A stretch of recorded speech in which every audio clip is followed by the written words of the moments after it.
Donc le déploiement des badges numériques dans l'insertion par l'activité économique, donc IAE. Donc l'IAE, qu'est-ce que c'est? Insertion par l'activité économique. Ce sont des personnes très éloignées de l'emploi qui ne pourraient pas être employables en fait dans les entreprises ordinaires. Donc elles peuvent passer par des associations ou des entreprises d'insertion, leur permettant en fait de lever les freins donc du savoir-être et du savoir-faire. Donc les badges numériques donc, dans l'insertion par l'activité économique.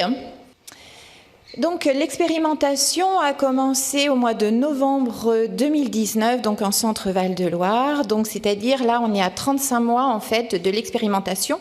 Elle court jusqu'en décembre 2022 puisque j'ai des aides d'État en fait pour ce déploiement des badges au sein des structures de l'insertion par l'activité économique.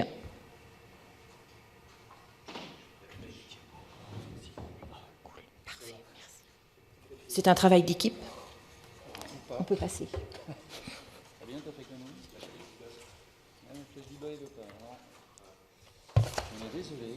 Donc, l'expérimentation, c'est voilà, comment faire reconnaître en fait les compétences informelles du public les plus éloignées de l'emploi. Donc, première réunion en 2019 qui a réuni plus d'une soixantaine de personnes, donc plutôt bien, plutôt satisfaisant. Aujourd'hui, j'accompagne 15 structures de l'insertion par l'activité économique. Donc, comment est-ce qu'on déploie en fait les badges numériques auprès de ces entreprises d'insertion? Donc, on fait une présentation auprès des permanents des entreprises, c'est-à-dire des conseillers en insertion professionnelle et des encadrants techniques, deux pivots majeurs en fait pour accompagner les salariés en parcours dans l'entreprise. Donc on leur explique ce qu'est le badge numérique, à quoi il va servir et comment on va pouvoir le déployer auprès des salariés en parcours. Ensuite, on travaille sur les activités des entreprises d'insertion. Donc les entreprises d'insertion, leurs activités sont multiples. Ça peut être de l'espace vert, du débroussaillage, de la petite maçonnerie, de la maroquinerie de luxe, du nettoyage industriel, du nettoyage de locaux, enfin voilà. Tout type d'activité leur permettant en fait d'aller vers l'employabilité. Les badges sont créés, donc on crée les badges avec ces deux personnes-là et ensuite on fait venir en fait les salariés en parcours. Alors il y en a qui sont en situation d'illettrisme, très loin aussi du numérique. Et là, on les met face en fait à un ordinateur et là, on voit la grande panique. En fait, ils me disent « mais Laurence, j'ai jamais utilisé d'ordinateur ». Cependant, ce qu'on peut s'apercevoir, c'est qu'ils excellent en fait sur les applications et leur mobile. Donc en fait, on va les faire travailler en fait sur leur mobile en fait, puisqu'ils peuvent transcrire en fait dans leur propre langue, ce qui va nous permettre d'aller plus vite. Cependant, on tient une place importante dans le numérique pour qu'ils puissent savoir se débrouiller aussi. Donc, comment est-ce que je fais avec les salariés en parcours d'insertion? Je leur montre mon écran et on va suivre pas à pas. Ils vont me suivre pas à pas, en fait, dans l'avancement de création, en fait, de leur compte Open Badge Passport, ce qui n'est pas simple. Peut-être pour nous, c'est hyper simple, mais pour eux, non. D'avoir une adresse email, d'avoir un mot de passe, se souvenir du mot de passe. Voilà, tout ça, c'est de longue haleine. Ils sont fiers d'être rentrés et de s'identifier en fait sur cette plateforme Open Badge Passport. Et là, on va leur faire acquérir en fait le premier badge. J'explore en fait les badges numériques, puisque c'est automatique. Donc comme ça leur permet de voir que c'est ludique. On n'a peut-être pas forcément le fait de savoir lire ou écrire, puisque en fait, il suit mot à mot en fait ce que j'écris en fait sur mon ordinateur qui est retransmis. Donc ça passe plutôt bien. Et là, ils sont fiers d'avoir leur premier badge. Et là, on va voir dans leur profil le premier badge. Et là, on va avancer petit à petit en fait dans l'accompagnement jusqu'au jour où on va leur transmettre en fait les badges donc du savoir-être, puisque c'est important, et du savoir-faire. Donc le savoir-être pour nous, c'est la ponctualité, l'esprit d'équipe,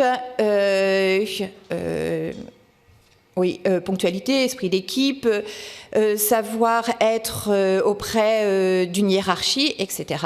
Puisque, en parallèle, j'informe en fait les recruteurs que les badges existent et qu'ils vont pouvoir en fait recruter grâce aux badges, puisque dans ces badges, les clients qui auront fait travailler les salariés en parcours vont pouvoir mettre en fait une attestation de preuve en fait, qui permet en fait, bah oui, on l'a vu travailler, le client l'a vu travailler, et ça lui permet en fait d'acquérir en fait les compétences. Aujourd'hui donc, on a 15 entreprises d'insertion engagées, 189 salariés en parcours, 28 badges initiés, 23 en savoir-être et 5 en savoir-faire, pardon. Inversement. Et là, vous voyez, alors nous, on est tenus en région centre, puisqu'on a Badgeon, le centre Val-de-Loire. On est tenus d'avoir notre petite tour qui nous identifie. Donc, normalement, le fond est gris. Nous, on voulait que ça soit un peu plus Pepsi, un peu plus voilà, glamour. Donc, on a mis ça en couleur. Et donc, il y a une graphiste qui travaille avec nous, en fait, sur le visuel. Et donc, vous devez voir qu'en fait, c'est vraiment des activités métiers que les structures, en fait, souhaitent mettre en œuvre. Les facilités donc, et les freins rencontrés auprès de nos salariés en parcours, on les emmène quand ils ont acquis en fait, les badges numériques. Donc on fait des événementiels et c'est la direction en fait, qui remet, donc, comme un diplôme, mais là ce n'est pas un diplôme, on leur remet des badges épingles en fait, à l'effigie en fait, de l'image en fait, du savoir-être et du savoir-faire. Ce qu'ils apprécient, puisque pour eux, en fait, voilà, c'est une transmission et c'est une reconnaissance comme un diplôme qu'ils ne pourraient pas avoir. On inclut, donc un autre travail est fait concernant, donc on capte les visuels des badges et puis les QR codes que l'on appose sur leur CV classique, CV papier. Alors bon, là, je vais très rapide, mais c'est très long en fait, auprès de ces publics-là. Pour les publics, pour eux, le CV 2.0, c'est une utilisation vraiment très ludique et c'est très rapide pour eux, donc ça leur convient complètement. L'intérêt du badge numérique auprès de ces publics, c'est d'avoir une reconnaissance de leurs compétences qui ne pourront jamais être diplômants pour eux. Donc c'est très très important de reconnaître ces compétences donc, par ces badges numériques. Je vais dire la petite faiblesse qu'on a remarquée dans l'expérimentation, c'est que des entreprises d'insertion ont la même activité. Je vais prendre l'espace vert parce que c'est le plus simple. Ils ont la même activité, ils font la même chose, débroussaillage, taillage de haies. Néanmoins, chaque structure souhaite avoir son propre badge. Donc c'est un peu compliqué. Donc ça veut dire propre badge. Néanmoins, on voit quelles sont les articulations qu'on va pouvoir mettre en plus ou en moins des badges en fait, des différentes entreprises pour pas que ça s'entremêle. L'expérimentation montre aussi qu'on sépare en fait dans la description du badge les savoir-être et les savoir-faire. Un salarié en parcours peut très bien avoir le savoir-faire, néanmoins il lui manque par exemple le savoir-être de la ponctualité. Donc on ne va pas lui empêcher d'avoir ce badge savoir-faire et donc c'est pour ça qu'on a démultiplié en fait les badges du savoir-être. Donc voilà, incompatibilité de travail en commun, ce qui hélas est dommageable pour moi et pour les autres équipes. Aussi une difficulté de mobiliser les institutionnels. Alors les institutionnels, je vais les nommer, Pôle emploi, l'État, pour nous la DRETS, en fait, l'État régional. Pour leur dire, il n'y a pas que les diplômes, en fait, pour reconnaître, mais il existe des badges numériques. J'avoue qu'en France, on est tenu par des diplômes. Et si on n'a pas de diplôme, on ne sait peut-être pas faire grand-chose. Donc c'est pour ça que je veux mettre en place le plus largement possible les badges numériques qui puissent reconnaître tout ça. La majorité donc, des bénéficiaires, donc, comme je l'ai dit, sont en situation d'illettrisme et ont du mal à accéder au numérique. Et ça, par le badge numérique, tous ces freins-là sont levés. J'ai recueilli certains témoignages en fait, des bénéficiaires qui ont été badgés. Donc pour eux, voilà, le badge, c'est comme un diplôme, hein, car j'ai eu des attestations en fait d'employeurs qui certifient mes compétences, puisqu'on les joint automatiquement, enfin c'est le bénéficiaire qui les joint automatiquement à ces badges. Le badge prouve que je sais faire quelque chose, je ne sais pas m'en servir, hein. Ça permet de valoriser mes compétences sur le CV, et donc de ça, c'est de se dire, bah tiens, ça va me différencier en fait d'un autre candidat qui va postuler au même poste que moi. Pour l'instant, j'ai pas trop d'idées sur les badges. C'est bien car voilà, les données sont en ligne, hein, on ne peut pas les perdre. Ça représente bien ce que je sais faire. Moi, je ne sais pas écrire ni lire. Là, c'est simple. Tu recopies et tu as des images. Hein, ça parle, me dit un bénéficiaire. Ce qui est bien, c'est de valoriser les compétences et pas forcément donc les diplômes. Ben pour moi, comme me dit un bénéficiaire, j'en ai, mais je sais faire des choses. C'est un truc encore tout neuf, il faut que ça soit connu, donc là c'est l'appréhension en fait des salariés en parcours. C'est simple, on se connecte, on peut le montrer à tout le monde sur le mobile. Donc ça circule plutôt bien. Voilà à peu près les... La mise en place, en fait, nous, l'objectif, c'est l'employabilité des salariés en parcours, des compétences qu'on a reconnues par les badges numériques. Hélas, je vais dire, il y a peu de recruteurs encore qui sont, dont les badges en fait sont connus sur des CV avec des petites vignettes et puis les QR codes. J'ai quelques exemples et j'en ai pris un. En fait, c'est le badge « Je m'engage dans le développement durable ». C'est une structure de l'insertion en fait qui démantèle en fait des ordinateurs, des vieux ordinateurs, des téléphones. Donc les personnes en fait sont sur un atelier avec une grosse lampe et ils démantèlent en fait voilà le matériel qui leur arrive sur leur atelier. Ils trient les pièces. Ils sont en 2-8, voilà, ils se travaillent de 8 heures et puis une autre équipe 8 heures. Et quand une autre équipe arrive sur le plan de travail doit être complètement propre, la lumière éteinte, etc. Donc dans ce badge-là, au-delà, on a souhaité montrer des missions transverses. Et les missions transverses, en fait, ça a été de savoir éteindre la lumière quand on part de son travail et que son plan de travail soit correctement rangé et propre pour l'équipe suivante. La personne qui a été recrutée, ça a été par le conseil départemental donc, du Loiret, un de nos départements en région centre, qui a eu cette personne en candidate et elle a dit, voilà, moi je te recrute parce que tu sais éteindre en fait la lumière quand tu pars, le travail que tu exécutes est propre et c'était pour être agent de propreté. Donc rien à voir avec le démantèlement en fait des téléphones et des ordinateurs. Cependant voilà, ces deux petites choses-là en fait ont eu son importance puisqu'elle est désormais embauchée par l'État. Les perspectives. Donc faire connaître au plus grand nombre donc l'existence des badges numériques, mais ça arrive petit à petit. On a créé en fait des outils que vous voyez en bas. En fait, on fait de la com, alors de la com numérique, mais aussi de la com papier, puisque quand je passe en fait dans des forums ou auprès des entreprises, des recruteurs, eh bien le papier reste en fait, et c'est comme ça en fait qui s'accapare en fait les badges numériques. Voilà. Merci beaucoup.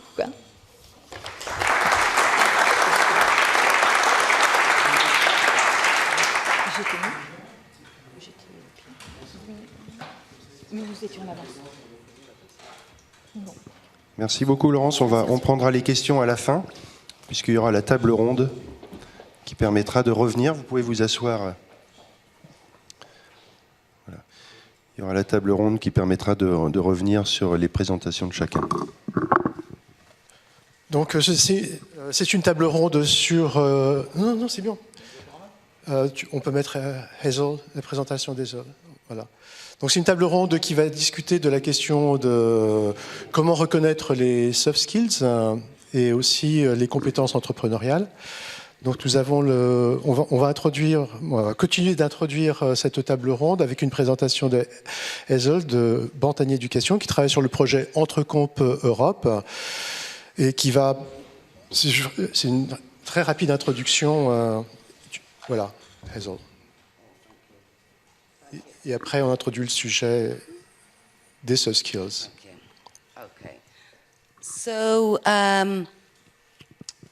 Entrecomp is which button do I press? Which one? This one. Okay, thank you.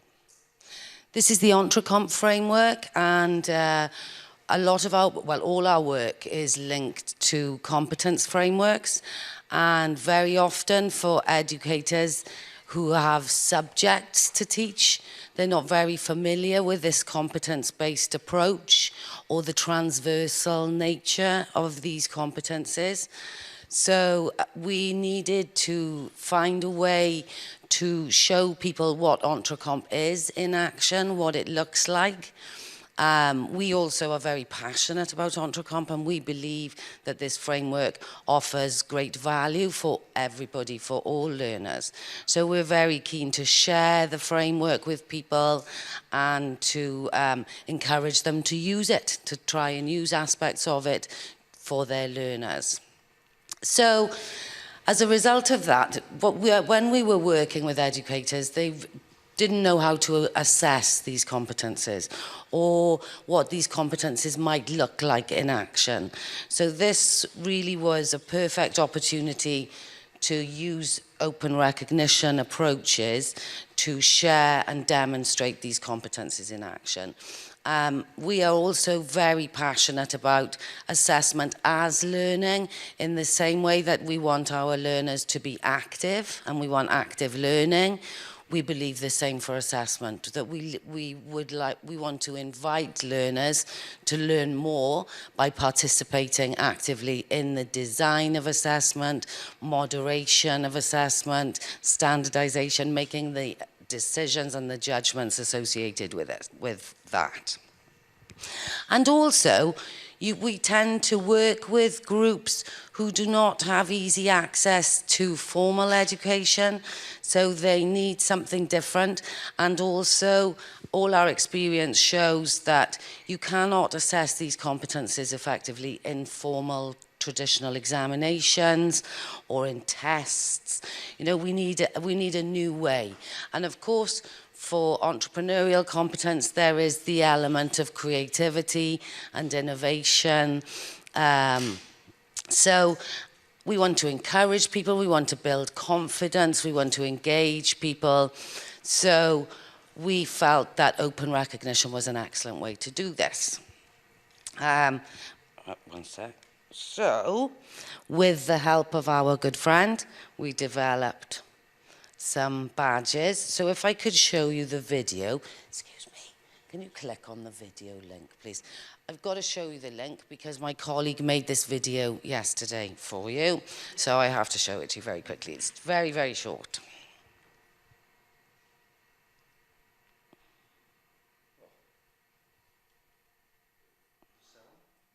Yes, there is sound, yeah.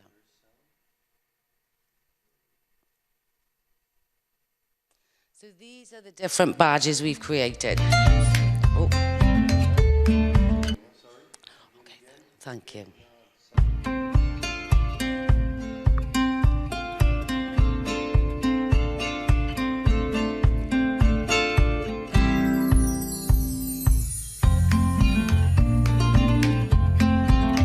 Nice little tune.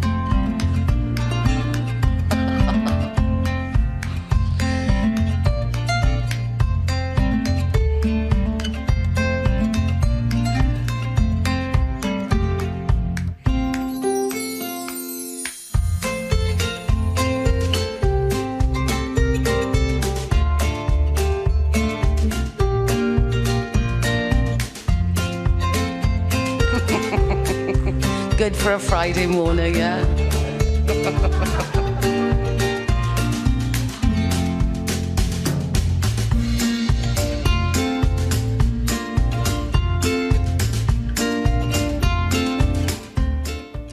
So the badges are an excellent way for us to build a community.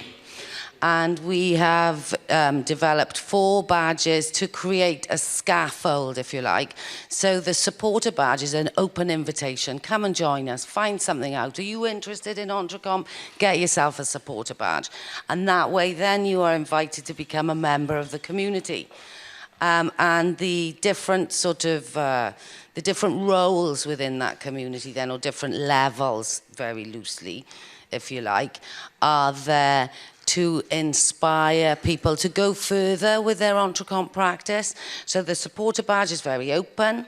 Then the next step then is to be an explorer and to find out something more concrete, to find an inspiring example of an activity or a project or a resource using Entrecomp. Then the practitioner badge is for people who are using Entrecomp. So to claim that, for the first 2 levels, you don't need to really submit any evidence, although for Explorer, we ask people to share the inspiring example that they've found.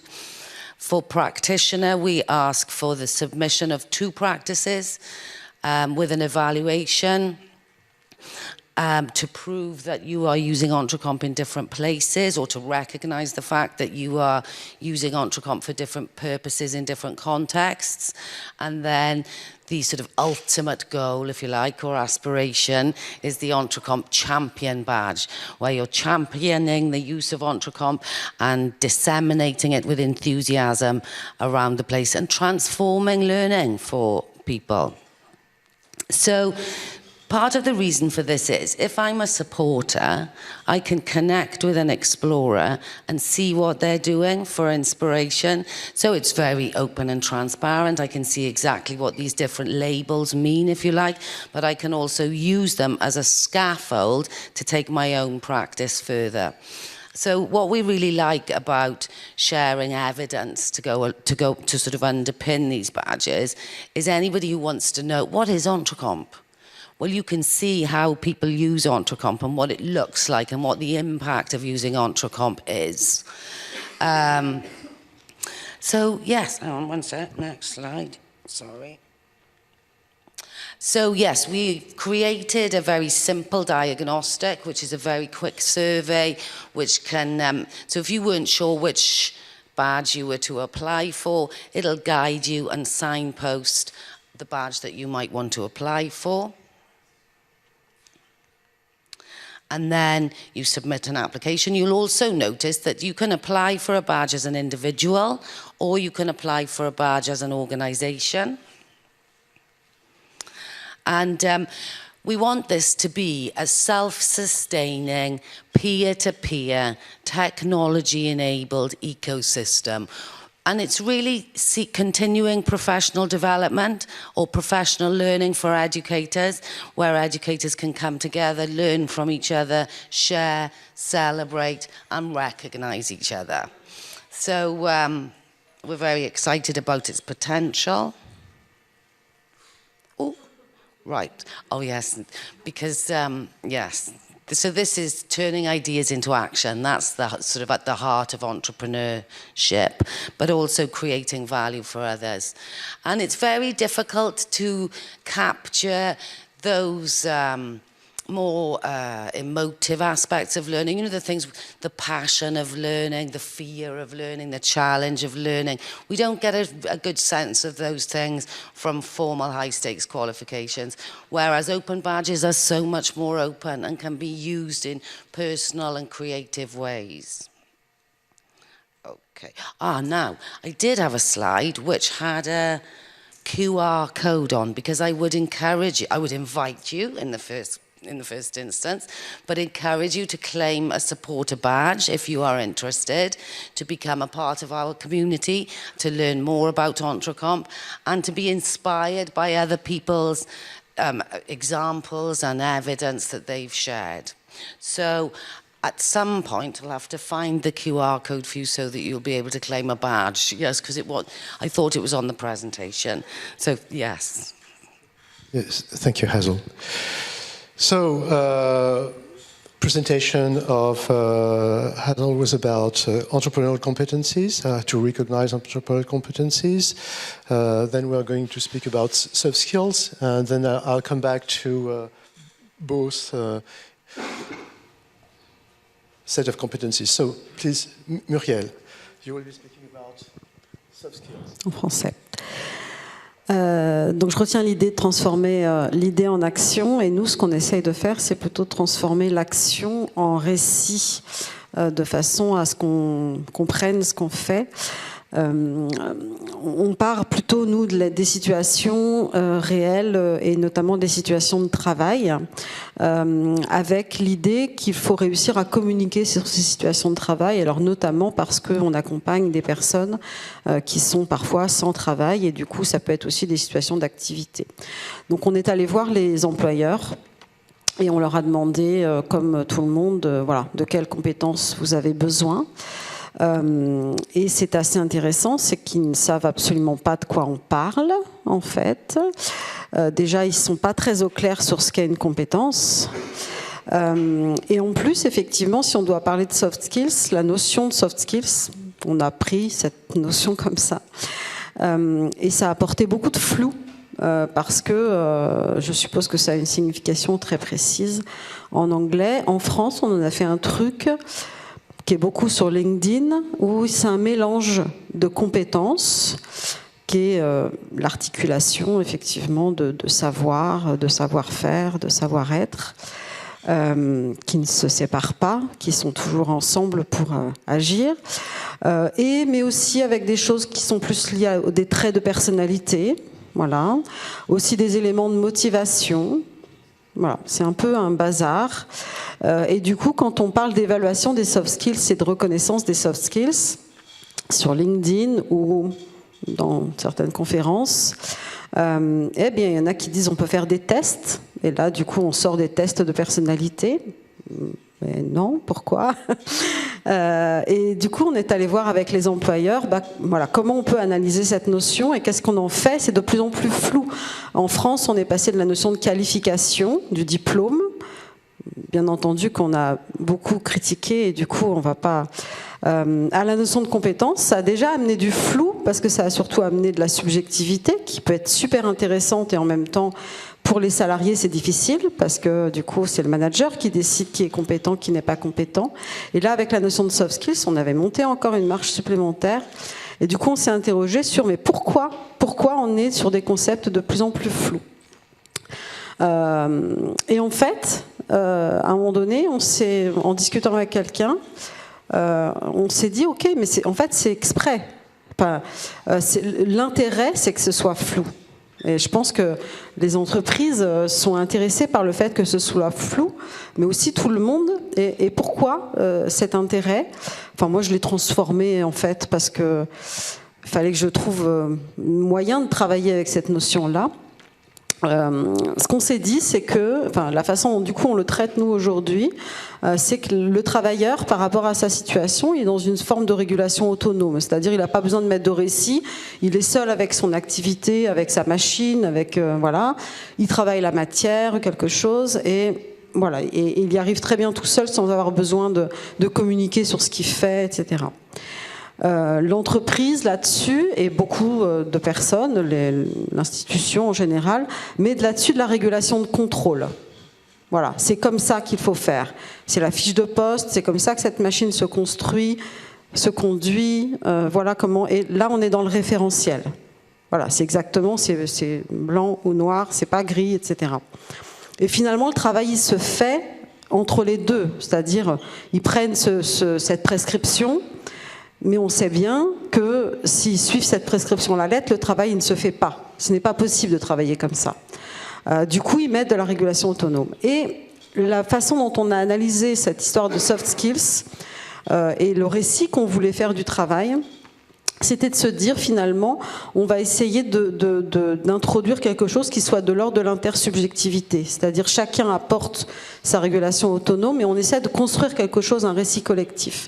Et on s'aide beaucoup des référentiels de compétences, et notamment les référentiels de compétences qui sont travaillés au niveau européen, parce que c'est inspirant pour les gens, c'est-à-dire on a des notions, des concepts, etc.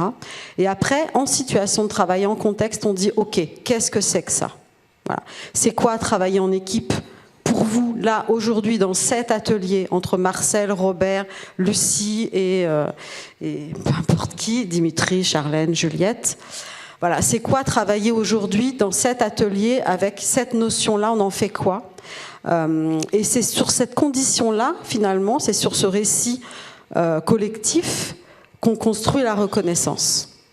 Voilà, et c'est ça qu'on va venir reconnaître, alors pas nous, hein, qu'on invite les personnes qui vivent la situation à reconnaître. Et c'est là où ça fait le bazar. Effectivement, vous disiez tout à l'heure, chaque entreprise veut son propre badge. Et nous, on adore ça, le bazar. Parce que plus c'est le bazar, plus ça signifie qu'on est vraiment proche de la situation de travail. Voilà, charge à nous après, et c'est là où ça commence à devenir compliqué, mais c'est pas grave, il faut y aller quand même. Charge à nous d'essayer de faire du lien entre ces différents bazars, sans forcément passer par un référentiel qui a été posé au départ, même s'il est vraiment aidant et on les utilise beaucoup, mais repartir après dans l'autre sens, de dire comment sur la base de ce bazar-là, on construit quelque chose qui serait de l'ordre du référentiel dynamique. Je ne sais pas comment on fait, mais je compte sur plein d'experts très techniques pour faire ça pour moi. Merci. Merci Muriel. Mon intervention sur la question des soft skills et puis des compétences entrepreneuriales, c'est que 2 projets, Entrecomp Europe, un autre alors il y a un nom pas possible, c'est NS4 SFC. C'est un projet qui est mené par le Forem. Le Forem, c'est à la fois pour la France, ce serait Pôle Emploi plus l'AFPA, donc c'est à la fois une agence qui fait de la formation et aussi du placement dans l'emploi. Et donc ils avaient un référentiel pour les soft skills, ils appellent ça la shopping list, hein, c'est en Belgique francophone, mais ils appellent ça quand même la shopping list, les soft skills. Et puis l'autre projet, c'est Entrecomp Europe, qui a un référentiel qui s'appelle Entrecomp. Et donc ils se sont adressés à nous en disant, écoutez, vous connaissez les badges, on a un référentiel, vous allez nous aider à faire les badges à partir du référentiel. Mauvaise pioche. Il y a une dissonance cognitive qui allait vite s'installer au sein du projet. Parce que moi, l'idée de badge de compétences, j'essaie de m'en écarter le plus possible. Alors des badges de soft skills encore plus. Et donc, comment est-ce qu'on a fait pour résoudre cette tension entre, d'un côté, cette volonté de nous intégrer dans un projet de reconnaissance des soft skills ou des compétences entrepreneuriales, et puis le refus de faire des badges de compétences a priori, faire des badges de compétences ou des badges de soft skills. Et si on réfléchit un petit peu, c'est qu'un référentiel, c'est la réification d'une pratique. Hein, REA, comme République, hein, c'est une chose, on transforme en chose du réel. Dans une communauté de pratique, si vous avez lu Wenger, ou je vous engage à relire Communauté de pratique de Etienne Wenger. Etienne Wenger définit une communauté de pratique pour étant à la fois de l'apprentissage, créer du sens et de l'identité. Le problème que je vois souvent dans les projets autour des badges, c'est qu'on oublie complètement la question de l'identité. C'est-à-dire qu'on va reconnaître telle ou telle compétence et donc on transforme l'individu en une espèce de somme de compétences, hein, une espèce de monstre qu'on assemble comme dans le roman de Marie Shelley. On va essayer de faire une chose à partir d'éléments individuels. Donc, si on a compris qu'un référentiel, c'est la réification d'une pratique, eh bien, la proposition que j'ai faite dans les 2 projets, c'était de dire on va reconstituer une communauté de pratique à partir du référentiel. Donc, et ce matin dans le métro, je cherchais quel était l'opposé au terme réifier. Alors, s'il y a des gens de la Cato qui sont ici, ils pourront peut-être le dire. Il y a des gens de la Cato ? Non, il n'y a personne de la Cato ou des croyants. Ça s'appelle l'hypostase. L'hypostase, c'est transformer quelque chose qui est mort en du vivant.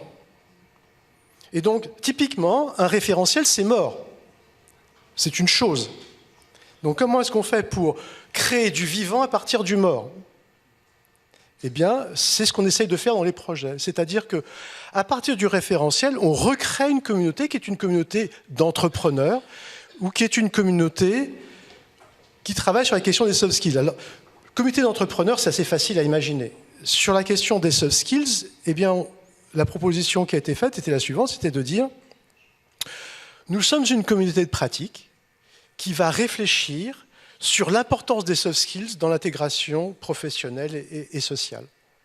Donc nous sommes une communauté de pratique qui réfléchit à partir de ça. Donc on a le référentiel qui nous aide, exactement comme les référentiels que tu utilises, ils nous aident pour créer du vivant à partir du mort.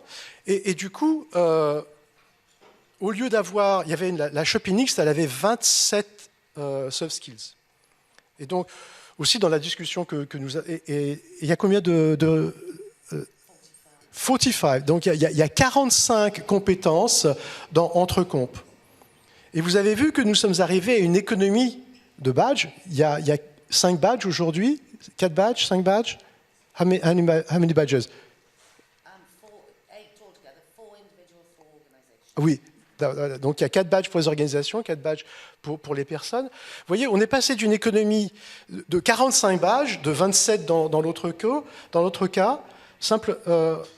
Comment? En disant, on a créé une communauté de pratique. Et dans cette communauté de pratique, on peut avoir plusieurs postures. La première posture, c'est je découvre, je m'intéresse à. Et donc, c'est le premier badge qu'on peut obtenir, et on l'a sans aucun critère. On demande le badge pour dire on rejoint cette communauté de pratique qui est sur les soft skills ou qui est sur les compétences entrepreneuriales. Et puis, le deuxième badge, c'est j'explore. Dans la partie soft skills, ça veut dire que je réfléchis sur quels sont les soft skills que je mets en œuvre. Peut-être que je ne connaissais même pas le mot soft skills. Donc je découvre, il y a un catalogue, peu importe si le catalogue il est complet, pas complet, mais je réfléchis par ce catalogue, c'est une cartographie. Hein, et je dis 1000 fois, la carte, ce n'est pas le territoire. On travaille sur le territoire, pas sur la carte nous aide à avancer sur le territoire. Donc on réfléchit et on se pose la question, quels sont les soft skills que j'ai pas, qu'il faudrait que je développe, je les ai pas, par quoi je compense, etc. Et donc ça, c'est la deuxième étape de maturation. Hein. On découvre, on explore. La troisième étape de maturation, c'est je pratique. Je suis une entrepreneuse. J'utilise mes compétences dites transversales, mes soft skills, mais je les utilise de façon stratégique. Je sais quand est-ce que je les mobilise de telle façon dans tel contexte. Donc, on n'a pas besoin d'avoir les 37 badges, les 27 badges, pardon. On n'a pas besoin d'en avoir 15, on n'a pas besoin d'en avoir 10. On peut en avoir un seul qui nous situe dans une communauté de pratique. Et on nous dit toujours, oui, mais les employeurs, ils veulent voir qu'on a telle ou telle compétence, telle ou telle soft skills.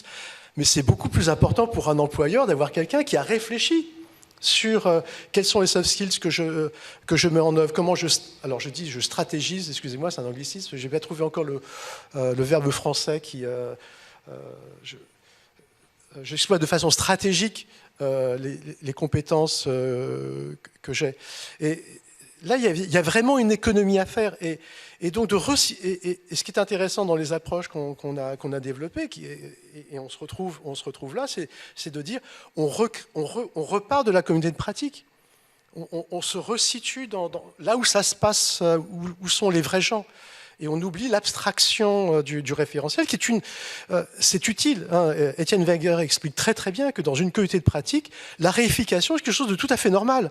Quand on écrit des procédures, on va écrire un référentiel, on va écrire des documents, on crée des choses, on réifie ce qui se passe dans une communauté. Ce qui se passe, c'est que quand on a le référentiel, on a perdu de vue que ça vient de choses vivantes qui ont été réifiées, et que le travail qu'on doit faire, nous, comme formateurs, éducateurs, adeptes de la reconnaissance ouverte, c'est de recréer du vivant.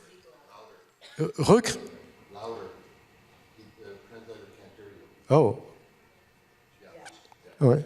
Recréer du vivant à partir du matière morte. Et c'est l'exemple que nous a donné Muriel.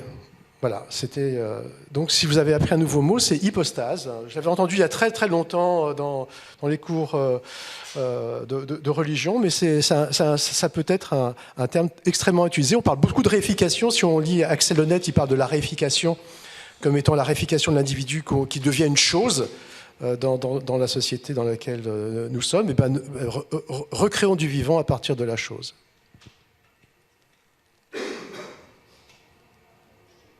Just to say, this has been a great discussion for me so far, with the spectrum of perspectives. I like the way you summarized just now, Serge, the idea that there is always some kind of formation, there's always some kind of analysis of what's going on in a practice, but you can get locked into it. And I really like what I know of Entrecomp with the idea of bricolage of frameworks to suit particular purposes. That's my understanding. And the metaphor that popped into my head when you were talking in right now is you can think of a framework as dead, or you can think of a framework as seeds of future living. So a framework as a chia pet is the metaphor I'd like to put in your head. And you can have pathways that can get bigger and smaller and grow up larger and smaller, and pathways that can wither away in that. And that's, yeah, so for what it's worth.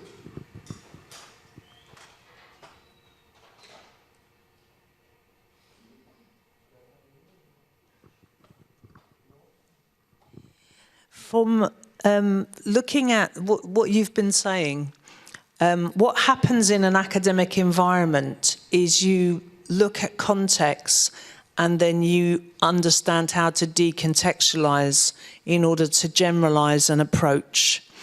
That process is a normal process in an academic environment. What happens though is then it can stagnate, it becomes the truth, and actually there is no truth.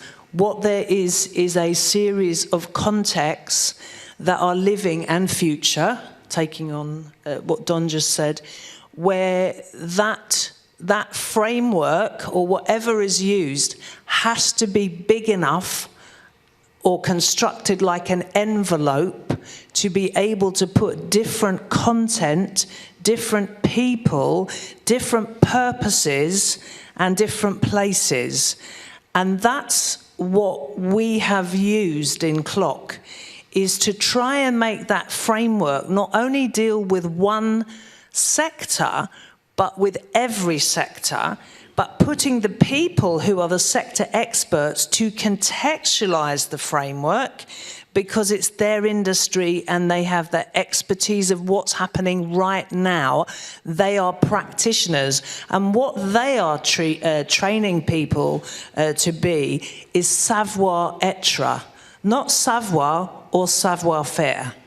It's savoir-être that is about practice. How do you be a producer? The relationships, the soft skills, all the things you're talking about are involved in that process. And so it's that living community that seems a long way from a dead framework, as it were.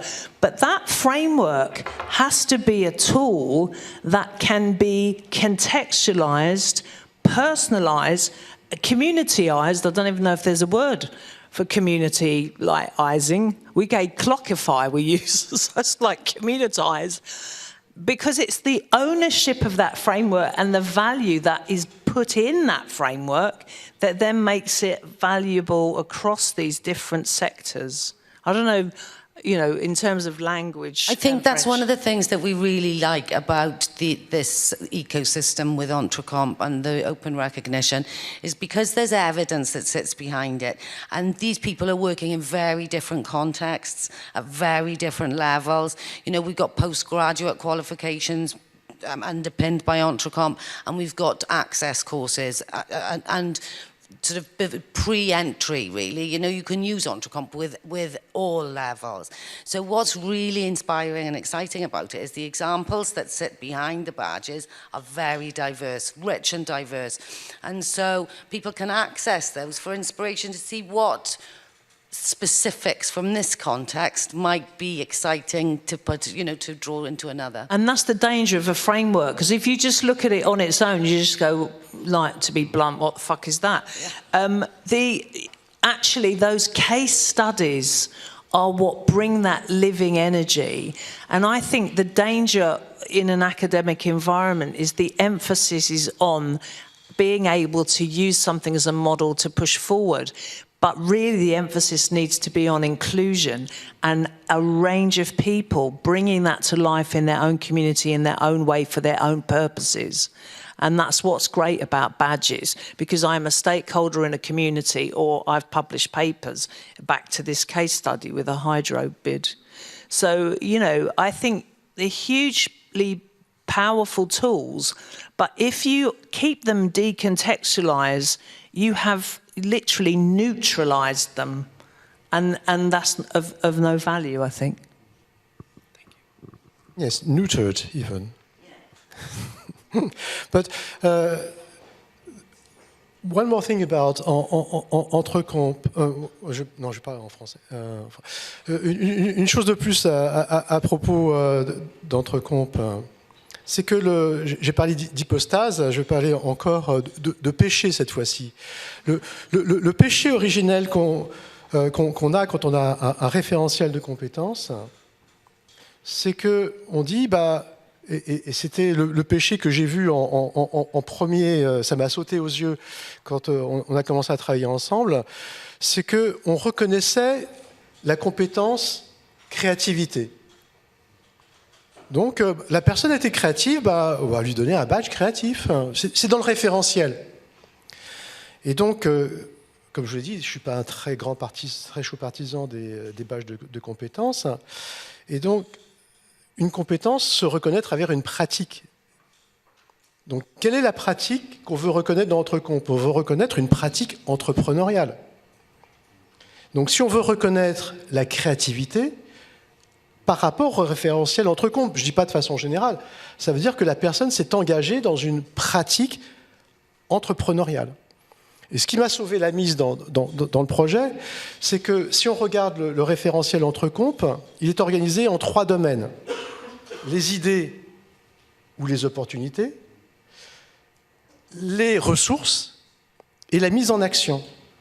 Et donc ce sur quoi on s'est mis d'accord dans le cadre du projet, c'est qu'on ne reconnaîtrait une compétence par rapport à Entrecomp que si c'est une compétence entrepreneuriale, et on a pris comme critère, alors c'est peut-être arbitraire comme critère, mais il fallait en trouver un, c'était de dire qu'il faut que la pratique combine à la fois une idée ou une opportunité, des ressources qui sont mises en œuvre et une mise en action. C'est peut-être pas parfait, mais au moins ça évitait d'avoir une approche petit bout par petit bout. On va reconnaître à quelqu'un telle compétence, telle compétence, telle compétence, et puis quand tu as 10 compétences, on va dire que tu es un peu une entrepreneuse. Tu n'auras rien fait, tu n'auras jamais eu la moindre pratique entrepreneuriale, mais quand même, on va dire, à partir de 10 badges, tu es un peu une entrepreneuse quand même. Et ça, c'est vraiment le péché vraiment originel par rapport au référentiel de compétences, c'est qu'on a des personnes qui sont en morceaux, et on pense qu'en assemblant les morceaux, on va créer une vraie personne. Ce qu'on a fait, dans le meilleur des cas, c'est le The Thing de Mary Shelley, c'est la chose du docteur Frankenstein. I think another important thing to say about the importance of thinking about practices rather than individual and specific skills is that we don't tend to use skills on their own, you know. So it's like we use clusters, we mix and blend them to specific contexts and purposes. So the practice can capture the experience, you know, it's much more about experiences and practices which individuals tend to employ combinations of competence. So maybe this is a nerdy question. Many people think one skill, one badge, and that's a bit of a trap. So if you start with a practice, and you're talking about what you said you had to bring together 2 of the 3 or 4 elements to be able to get it, or all 4 in a badge. Practice. Right. So in the badge, you would be talking about all the skills that were addressed, or would you not even be talking about the skills? You would just be talking about the practice. Because it's your use of this dead thing. Yeah. Always with regard to the full palette over here. Yes. Okay. Because it gets very, very tricky to assess. I think people really struggle with the concept of skill. People have said to me, "Oh, I'm agnostic about skills. I don't believe that they exist." You know, there's such a proliferation of terminology around skill, competence, competency, all these different words, and people mean very different things by them, and it doesn't support effective dialogue. So these are terms and concepts that people can connect and create communities around, you know. Je vais quand même défendre le badge de compétences, c'est mon rôle sur cette terre. Parce que c'est un langage qu'on peut se créer quand même et qui circule, qui voyage. L'expérience est plus difficile à faire voyager. Je vais vous donner un exemple très concret. Nous, quand on va voir les entreprises, on leur dit « Ok, vous les voulez comment vos salariés? Qu'est-ce qu'on peut vous apporter comme profil qui vous intéresse ?» Parce que voilà, il faut être... c'est la vraie vie. Ils nous disent, bah moi je voudrais quelqu'un qui soit comme ci, comme ça. Ils nous sortent des éléments, des compétences floues, mais ils nous sortent, voilà, leur préféré c'est le respect des consignes, le respect des règles. Alors, la deuxième question qu'on leur pose, c'est ok, à qui vous pouvez faire confiance pour vous dire que les personnes qu'on va vous amener effectivement respectent les consignes. Et parfois la réponse, alors il y a une réponse qui me plaît moyennement, mais elle sort souvent, c'est l'armée. Oh, si quelqu'un a travaillé dans l'armée, ça m'intéresse, je l'embauche parce que là ça me prouve vraiment qu'il sait respecter les consignes. Ok, on creuse encore un petit peu. Et la deuxième chose souvent qui sort, c'est le sport. Si quelqu'un est capable de respecter les règles du sport, respecter l'arbitre, si c'est un footballeur ou autre chose. Alors ça ne veut pas dire forcément qu'il va respecter le chef d'équipe, mais quand même, ça me donne un indicateur que... Ok, alors du coup, c'est pour ça qu'on fait des badges de compétences. C'est-à-dire qu'on va construire des badges, effectivement, je suis assez d'accord, avec un cadre le plus flou possible, voilà. Où la personne elle va pouvoir dire de quelle façon et pourquoi et comment elle a respecté les règles en jouant au foot ou au basket ou peu importe. Éventuellement dans un autre contexte, elle a été aussi dans d'autres... voilà, elle a visité un musée, là aussi elle a respecté les règles, voilà, elle ne s'est pas approchée des œuvres, etc. Et c'est ce badge-là qui va pouvoir arriver jusqu'à l'employeur. On peut faire suivre un parcours plus ou moins long. Et du coup, voilà, il y a du récit, en même temps il y a une image importante, je sais respecter les règles, et l'employeur il va ouvrir ou pas le badge, mais en tout cas la personne elle saura raconter parce qu'elle aura fait ce récit, elle aura été obligée de décrire les éléments qu'on lui a demandés, et du coup, et pourquoi j'ai respecté les règles, pourquoi ça me semble important de respecter l'arbitre, qu'est-ce qui se serait passé si j'avais pas respecté, etc. Voilà, et ben, même si l'employeur ouvre pas le badge, la personne elle-même, elle va pouvoir être porteuse de ce récit parce qu'elle a été accompagnée dans cette analyse réflexive. Et voilà, et c'est la raison pour laquelle nous faisons des badges de compétences, et que on en discute très souvent avec Serge et on n'arrive jamais à être d'accord, mais c'est pas grave. Non, mais le pire, c'est que je suis d'accord avec toi. C'est-à-dire que non, mais parce que tu as la bonne approche du badge. Tu as la bonne du badge de compétences. D'ailleurs, dans les projets, on est d'accord pour faire aussi des badges de créativité et autres. Mais l'idée, c'est que on commence par reconnaître la personne, c'est inconditionnel. Ensuite, on peut reconnaître une pratique, et de la pratique, on peut reconnaître une compétence à travers une approche réflexive. Et donc, le problème, c'est quand on prend un référentiel et qu'on veut faire coller les gens au référentiel. Ce que décrit Muriel, c'est exactement le contraire. C'est qu'elle construit le référentiel avec la personne. C'est que si on veut avoir un référentiel, ce sont les personnes. Le vrai référentiel de compétence, ce sont les personnes. Parce que les personnes sont compétentes, un référentiel n'est pas compétent.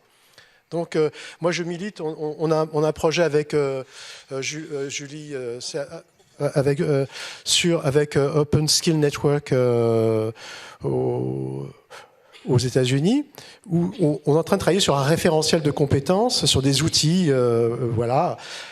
Et donc, on peut avoir un outil qui va capturer un référentiel de compétences, mais moi, je milite pour le fait que dans le référentiel, il y a un pointeur qui pointe vers toutes les personnes qui incarnent cette compétence. Parce que si on veut voir la compétence, il faut voir les gens. Le référentiel n'est pas compétent, les gens sont compétents. La carte, ce n'est pas le territoire. Et donc, Muriel, je suis entièrement d'accord avec toi.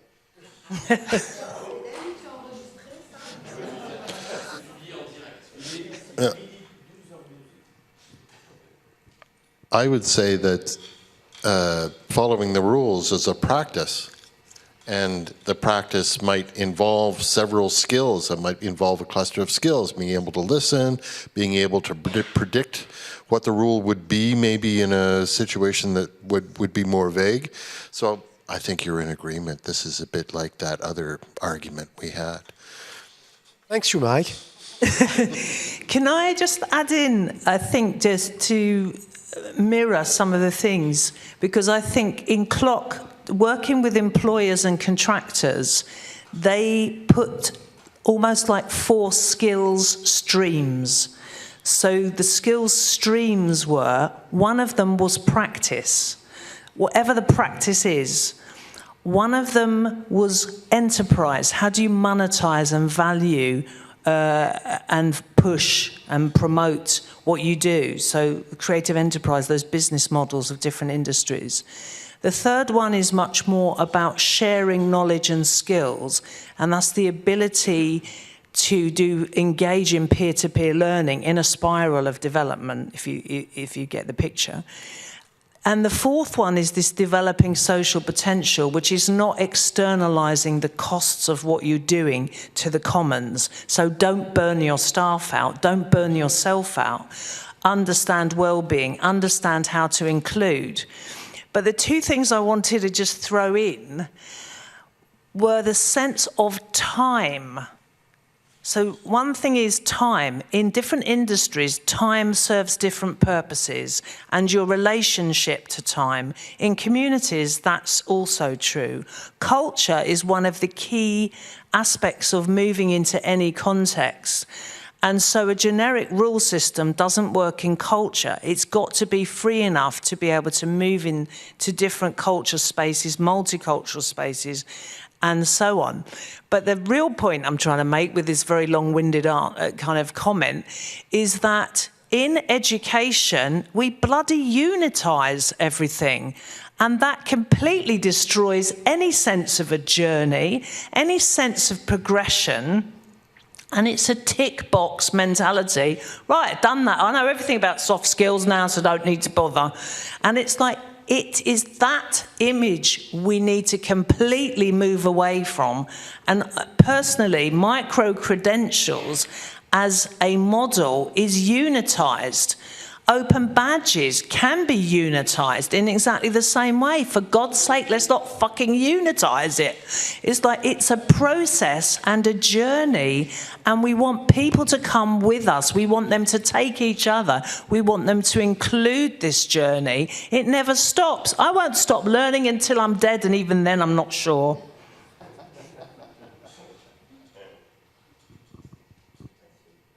Not to bring boring frameworks back into this, but it does seem the community, a community of practice framework is around this realization of value. And so I'm thinking now that these frameworks, whether it's CLOCs, whether it's EduComp, whether it's any framework that we work with, sets the playing field. That's it. It sets the domain. So every community of practice has to have a domain. What are we talking about?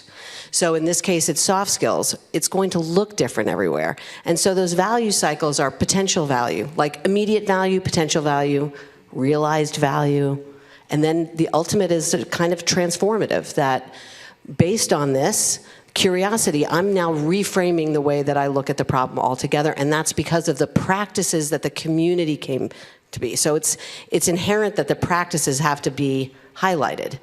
But the skills can start the conversation, unless it kills the conversation, which is what, that's a power structure, right? So it can do both. It can either sort of set you, like with a beginning of a shared language, so you can just start the conversation, or it can kill it.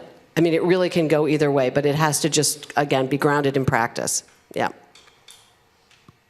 C'était une excellente conclusion pour cette table ronde qui vient de la salle. Thank you, Julie.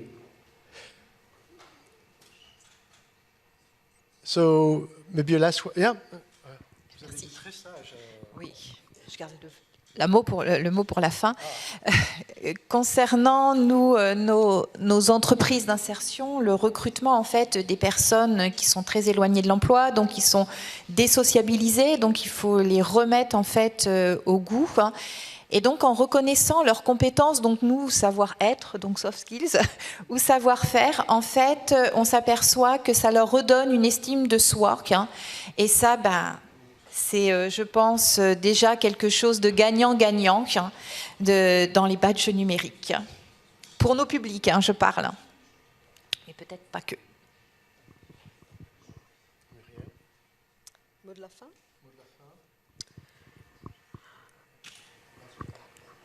Mot de la fin, juste pour ces publics-là, nous on a fait un badge sympa que je vous donne. C'est un badge « Je suis prêt ». Et il marche très très bien, c'est-à-dire ils mettent ce qu'ils veulent dedans, mais ce qui leur permet de réfléchir à finalement qu'est-ce qui fait que là je suis prêt à y aller, qu'est-ce que j'ai compris. Voilà, et ils le demandent quand ils veulent en fait, et c'est intéressant parce que pour l'accompagnateur ça permet de voir à quelles conditions ils se sentaient prêts, mais ça permet de voir seulement au moment où ils sont prêts, et c'est ça qui est sympathique, et il n'y a pas d'attendu en fait, voilà. Après voilà, ça demande beaucoup d'accompagnement, mais c'est nos métiers donc. I think what I love about open recognition, using open recognition with competence frameworks, is it's empowering, as has been mentioned very many times already. And peer-to-peer learning, peers can inspire each other and drive each other to sort of greater levels of achievement and success in very friendly, inclusive, warm, personalised, creative ways. Thank you very much. So you can applaud our panel.